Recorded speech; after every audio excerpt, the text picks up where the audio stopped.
আপনাকে যিনি গাছে তুলেছিলেন মাননীয় ভাইপো, তোমার দেখা নাই রে, তোমার দেখা নাই রে, ভাইপো বাবুর দেখা নাই। তাই পুষ্পা বলেছিল ঝুঁকেগা নেহি। পুষ্পা আজকে বলছে আমি পগার পার, আমি নির্বাচনে লড়ছি না। আপনাদের শুধু বলবো এটা তৃণমূলের কৌশল, যাতে আপনারা ভাবেন যে জিতে তো গেছি, আমি ভোটটা না দিলেও চলবে।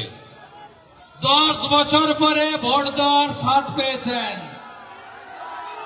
100% ভোট চাই, 3 নম্বর বোতাম টেপা চাই, পদ্ম ফুলে ভোট চাই।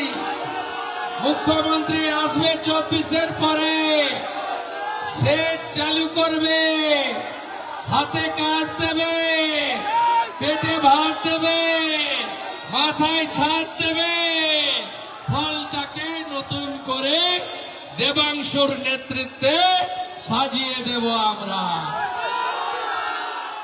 ফলো করুন সংবাদ প্রতিদিন ডিজিটাল।